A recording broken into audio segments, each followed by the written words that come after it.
अच्छा, जब हम अपने संविधान की बात करते हैं तो सबसे पहला सबसे बुनियादी सवाल क्या उठता है? यही ना कि आखिर ये भारत है क्या?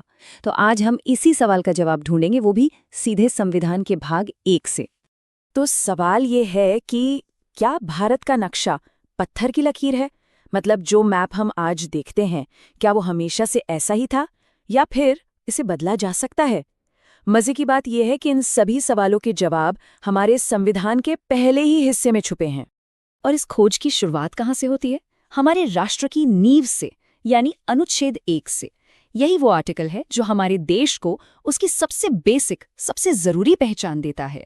संविधान की पहली लाइन ही देखिए कितनी दमदार है। India that is Bharat. जरा सोचिए, ये सिर्फ 2 नाम नहीं है, ये तो एक ऐलान है हमारे देश की संवैधानिक पहचान का। यहाँ पर मॉडर्न नाम इंडिया और हमारा सदियों पुराना नाम भारत, दोनों को बिल्कुल बराबर का दर्जा दिया गया है। अच्छा, अब एक और बहुत ही दिलचस्प बात। आर्टिकल 1 कहता है कि भारत राज्यों का संघ होगा, यानी यूनियन ऑफ स्टेट्स। यहाँ फेडरेशन या परिसंघ शब्द का इस्तेमाल नहीं किया गया, और ये जानबूझकर किया गया। क्यों? क्योंकि हमारे संविधान निर्माता ये साफ करना चाहते थे कि भारत राज्यों के बीच किसी अग्रीमेंट का नतीजा नहीं है, ये एक अविभाज्य इकाई है। इसका मतलब साफ है, राज्य इसका हिस्सा है, लेकिन उन्हें इससे अलग होने का कोई हक, कोई अधिकार नहीं है। और इसी आइडिया को ये एक लाइन क्या खूबसूरती से समझाती है। भारत विनाशी राज्यों का एक अविनाशी संघ है। इसका मतलब सुनने में थोड़ा भारी लगता है ना? राज्यों की सीमाएं बदल सकती हैं, उनके नाम बदले जा सकते हैं, नए राज्य बनाए जा सकते हैं, लेकिन भारत एक देश के तौर पर, एक राष्ट्र के तौर पर कभी नहीं टूट सकता। वो अविनाशी है, इंडिस्ट्रक्टिबल। ठीक है, तो ये बात तो साफ हो गई कि भारत टूट नहीं सकता। लेकिन फिर सवाल वही कि इसका नक्शा बदल कैसे सकता है? इसका जवाब हमें मिलता है अनुच्छेद 2 और 3 में। चलिए समझते हैं कि ये दोनों कैसे काम करते हैं। तो देखिए, हमारी संसद के पास 2 तरह की पावर हैं। पहली, अनुच्छेद 2 के तहत, जो बाहर से किसी नए इलाके को भारत में शामिल करने की शक्ति देती है, और दूसरी, अनुच्छेद 3 के तहत, जो देश के अंदर ही राज्यों की सीमाओं को बदलने, यानी नक्शे को फिर से बनाने की शक्ति देती है। और हाँ, ये पावर सिर्फ कागजों पर नहीं है, इसका असली दुनिया में इस्तेमाल भी हुआ है। याद है ना, 1961 में गोवा को पुर्तगाली शासन से आज़ाद करा के भारत में मिलाया गया था। और फिर 1975 में सिक्किम, जहां लोगों ने वोट करके भारत का हिस्सा बनने का फैसला किया। ये दोनों ही अनुच्छेद 2 की पावर के बिल्कुल सटीक उदाहरण हैं। तो ये तो हुई बाहर से इलाके जोड़ने की बात, पर देश के अंदर का नक्शा बदलने का क्या? वो पावर मिलती है अनुच्छेद 3 से, और ये कोई मामूली पावर नहीं है, ये संसद को जबरदस्त शक्ति देती है। संसद क्या क्या कर सकती है? एक नया राज्य बना सकती है, किसी राज्य का एरिया घटा या बढ़ा सकती है, बाउंड्रीज बदल सकती है, अरे यहाँ तक कि किसी राज्य का नाम भी बदल सकती है। इतनी बड़ी पावर, तो इसका प्रोसेस बहुत मुश्किल होगा, है ना? पर असल में ये प्रक्रिया कितनी आसान है, ये जानकर शायद हैरानी होगी। प्रोसेस देखिए कितना सीधा है। सबसे पहले संसद में एक बिल लाया जाता है।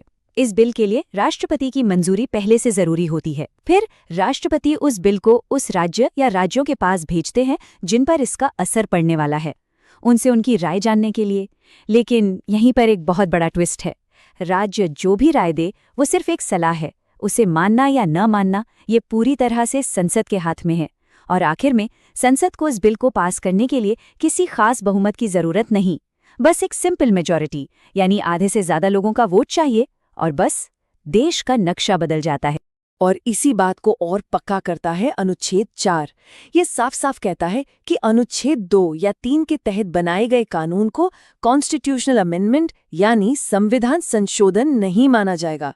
इसका मतलब ये कि देश का नक्शा बदलने जैसा बड़ा काम भी एक सिंपल कानून बनाने जितनी आसानी से हो सकता है।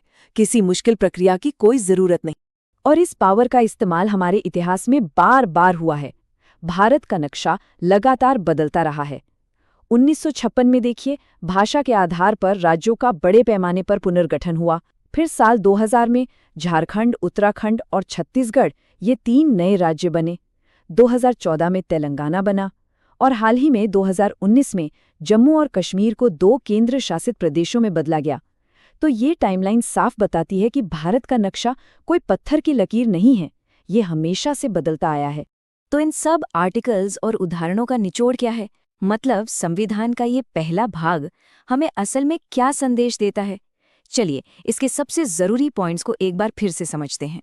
तो सबसे पहली और सबसे जरूरी बात जो हमें याद रखनी है, भारत एक यूनियन है, कोई समझौता नहीं। इसलिए किसी भी राज्य को इससे अलग होने का कोई अधिकार नहीं है। दूसरी बात, देश का पॉलिटिकल मैप बदलने की आखिरी पावर, पूरी की पूरी पावर सिर्फ और सिर्फ हमारी संसद के पास है। और सच कहें तो संविधान का यही लचीलापन, यही फ्लेक्सिबिलिटी हमारे लोकतंत्र की एक बहुत बड़ी ताकत है। इसी के वजह से हमारा देश बदलती जरूरतों के हिसाब से खुद को ढाल पाया है। तो जाते जाते एक सवाल सोचने के लिए, जब हमारा संविधान देश के नक्शे को बदलने की इतनी फ्लेक्सिबिलिटी देता है, तो जरा सोचिए भविष्य में भारत का नक्शा और कैसे बदल सकता है, कैसे विकसित हो सकता है। ये एक ऐसा सवाल है जो हमें याद दिलाता है कि भारत की कहानी अभी खत्म नहीं हुई है, ये लगातार लिखी जा रही है।